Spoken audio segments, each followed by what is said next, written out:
ಆತ್ಮೀಯ H16 news ಅರ್ಥಾತ್ ಹೇ ಸೀತಾರಾಮಗೆ ಸ್ವಾಗತ. ನಾನು ನಿಮ್ಮವ MI ಅಥವಾ ಮಲ್ಲಪ್ಪ ಜೋತಾವಾರ್. ಆದ್ಮೇಲೆ ಈಗ ತಾವು ದಿನ ಸುದ್ದಿಗಳನ್ನ ಅದರ ಜೊತೆಗೆ ವಿಶೇಷತೆಗಳನ್ನ ನೋಡ್ತಾ ಹೋಗಿ ವಿಶೇಷ ಈ ಮೊದಲನೇ ಸುದ್ದಿಯನ್ನು ನೋಡಿ.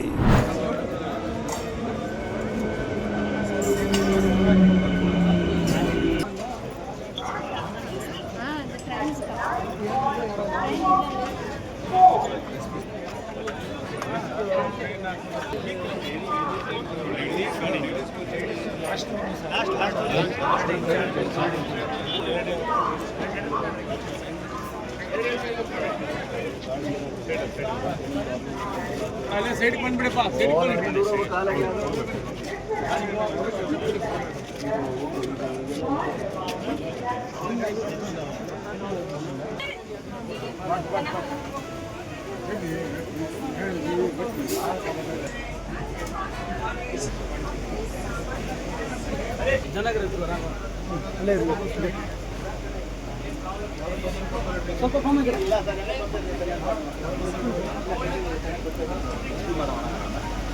ಕೂತ್ಕೋತಾರೆ, ಯಾರು ಕೆಪಾಸಿಟಿ ಇದೆ ಜಾಗ ಎಲ್ಲ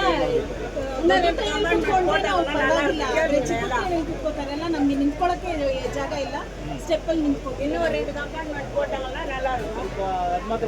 ಅದು ಮಾತ್ರ ಸ್ವಲ್ಪ ಯಾರಾದ್ರೂ ರಿಕಮೆಂಡ್ ಮಾಡ್ತೀವಿ, ಬಟ್ ಅದು ನನ್ನ ಕೈಯಲ್ಲಿ ಇಲ್ಲ. ಇದೆಯಾ ಅದ್ರ ಬಗ್ಗೆ ಹೇಳಿ. ಬೆಲೆಗೆ ತುಂಬಾ ಕಷ್ಟ ಆಗ್ತದೆ ಅಂತ. ತುಂಬಾ ಕಷ್ಟ ಆಗ್ತದೆ. ಕಷ್ಟ ಮೀನ್ಸ್ ಜಾಗ ಸಿಗ್ತಲ್ಲ, ಜಾಗ ಸೀಟ್ ಇಲ್ಲದ ಪರ ನಿಂತ್ಕೊಂಡು ಬಟ್ ಒಳಗೆ ಹೋದಾಗ ಆಗ್ಬಿಡುತ್ತೆ.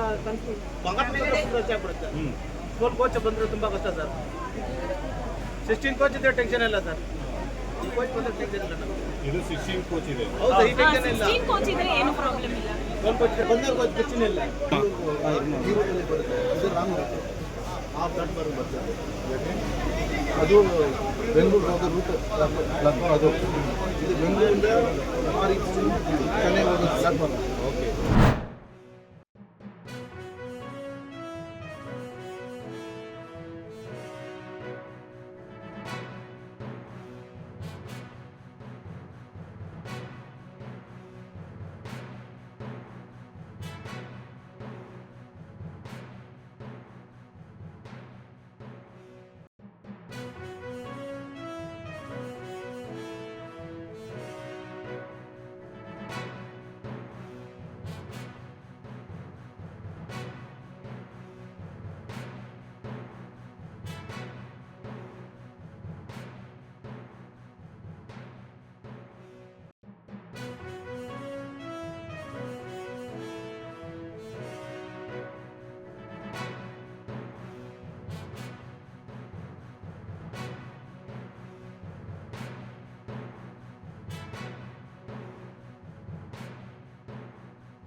ಮಾರ್ಗದರ್ಶನ ಒಂದು ಒಳ್ಳೆಯ ಕೆಲಸವನ್ನು ಮಾಡಿದ್ದಾರೆ. ಬೇಸಿಕಲಿ ಏನಂತಂದರೆ ಒಂದು ಇಂಟರ್ ಸ್ಟೇಟ್ ಜಾಬ್ ಫ್ರಾಡ್ನಲ್ಲಿ ತೊಡಗಿರುವ ಆರೋಪಿಗಳನ್ನು ಬಂಧಿಸುವುದರಲ್ಲಿ ಯಶಸ್ವಿಯಾಗಿದ್ದಾರೆ. ಇದು ಕಾರ್ಯಾಚರಣೆಯ ಮೂಲಕ ಯಾವ ರೀತಿ ಆಗಿದೆ ಅಂದರೆ, ಒಂದು ರ್ಯಾಂಡಮ್ ಫೋನ್ ಕಾಲ್ ಇಲ್ಲ, ಒಬ್ಬ ಸ್ಥಳೀಯರಿಗೆ ಒಂದು ತಂಡ ಸಂಪರ್ಕ ಮಾಡಿದಾಗ ಅವರು ಹೇಳೋದಂತಂದರೆ ತಮಗೇನಾದರೂ ಕೆಲಸ ಬೇಕಾಗಿದೆ ಅಂತ ಹೇಳ್ತಾರೆ. ಇಲ್ಲ ಅಂತಂದಾಗ ನಾವು ಬೇರೆ ಬೇರೆ ನಮ್ಮ ವೃತ್ತಿ ಇರೋದೇನಂತಂದರೆ ಬೇರೆ ಬೇರೆ ಇಲಾಖೆಗಳಲ್ಲಿ ರಾಜ್ಯಗಳಿರ್ಬೋದು ಅಥವಾ ಕೇಂದ್ರ ಸರ್ಕಾರದ ಕೆಲವು ಹುದ್ದೆಗಳಿರ್ಬೋದು ಕೆಲಸ ಕೊಡಿಸ್ತೀವಿ. ಪ್ರತಿ ಕೆಲಸಕ್ಕೆ 5 ರಿಂದ 10 ಲಕ್ಷ ನಾವು ಚಾರ್ಜ್ ಮಾಡಿದ್ದೀವಿ. ಅಂಥದ್ದು ಯಾರಾದರೂ ಗ್ರಾಹಕರು ಅಥವಾ ಆಕಾಂಕ್ಷಿಗಳು, ಉದ್ಯೋಗ ಆಕಾಂಕ್ಷಿಗಳಿದ್ರೆ ನಾವು ಮಾಡಿ, ಒಂದು ವೇಳೆ ನೀವೇನಾದರೂ ಅಂಥವರನ್ನು ಐಡೆಂಟಿಫೈ ಮಾಡಿದ್ರೆ ನಿಮಗೂ ಕೂಡ ಕಮಿಷನ್ ಕೊಡ್ತೀವಿ ಅಂತ ಇವರಿಗೆ ಆಶಯ ತೋರಿಸ್ತಾರೆ. ಅದರಲ್ಲಿ ಇನ್ನೊಂದಷ್ಟು ಏನಾಗುತ್ತೆ ಅಂತಂದರೆ, ಕೆಲವು ಮುಂದುವರೆದಾಗ ಈವನ್ ಈಗೇನು ನೀಟ್ ಎಕ್ಸಾಮ್ಸ್ ಇರ್ತಾ ಇದೆ, ಅದರಲ್ಲೂ ಕೂಡ ಮೆಡಿಕಲ್ ಸೀಟ್ಸ್ ಒಂದು ವೇಳೆ ನೀಟಲ್ಲಿ ಎಕ್ಸಾಮಲ್ಲಿ ಪಾಸ್ ಆಗಿಲ್ಲ ಅಂತಂದರೆ ಪೇಮೆಂಟ್ ಶೀಟಲ್ಲಿ ಕೂಡ ಇವರಿಗೆ ಅರೇಂಜ್ ಮಾಡ್ತೀವಿ ಅಂತ ಇವರಿಗೆ ಆಶೆಯನ್ನು ತೋರಿಸ್ತಾರೆ. ಅದಕ್ಕೂ ಕೂಡ ಹೆವಿ ಅಮೌಂಟ್ ಅವರು ಡಿಮ್ಯಾಂಡ್ ಮಾಡ್ತಾರೆ.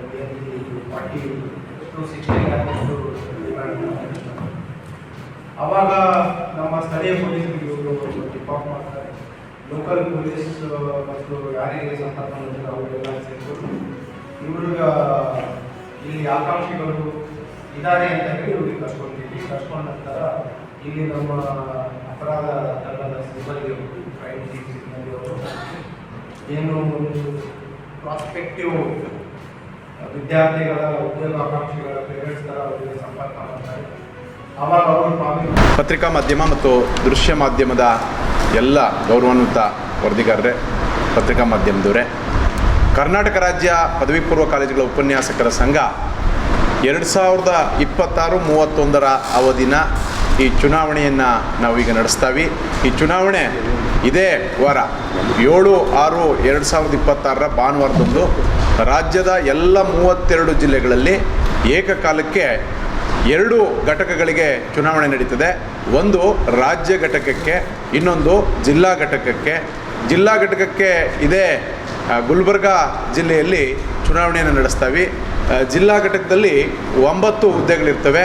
ಅಧ್ಯಕ್ಷ, ಪ್ರಧಾನ ಕಾರ್ಯದರ್ಶಿ, ಕಾರ್ಯಾಧ್ಯಕ್ಷ, ಖಜಾಂಚಿ, ಉಪಾಧ್ಯಕ್ಷರು, ಪ್ರಧಾನ ಸಂಘಟನಾ ಕಾರ್ಯದರ್ಶಿ, ಜಂಟಿ ಕಾರ್ಯದರ್ಶಿ, ಸಂಚಾಲಕರು.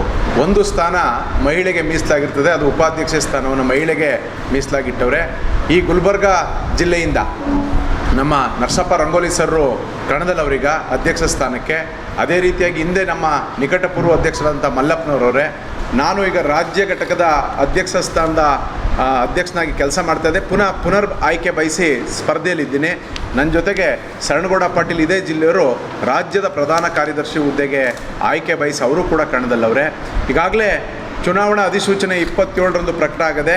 ನಾಮಪತ್ರ ಹಾಕಿ ನಾಮಪತ್ರ ಪರಿಶೀಲನೆ ಮಾಡಿ 1 ಮತ್ತು 2ನೇ ತಾರೀಕು ನಾಮಪತ್ರವನ್ನು ಹಿಂತಂದವ್ರೆ.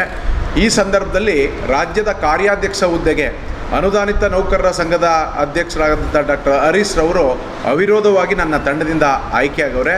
ಇದ್ರ ಜೊತೆಗೆ ಸುಮಾರು 17 ತಾವೆಲ್ಲ ಇಲ್ಲಿವರೆಗೆ ಸುದ್ದಿಗಳನ್ನು ನೋಡಿದಿರಿ, ಜೊತೆಗೆ ವಿಶೇಷ ಘಟನೆಗಳನ್ನು ಸಹ ನೋಡಿದಿರಿ. ಅದು ನಿಮ್ಗೇನು ಅನ್ನಿಸ್ತು? ನಿಮಗೆ ಲೈಕ್ ಮಾಡಿರಿ, ಶೇರ್ ಮಾಡಿರಿ, ಕಾಮೆಂಟ್ ಮಾಡಿರಿ, ಜೊತೆಗೆ ಸಬ್ಸ್ಕ್ರೈಬ್ ನಿಲ್ಲಿಸ್ಬೇಡ್ರಿ. H16 ನ್ಯೂಸ್ ಅರ್ಥಾತ್ ಸಿದ್ದರಾಮಯ್ಯ ಸತ್ಯದ ಕೈಗನ್ನಡಿ ವಂದನೆಗಳು.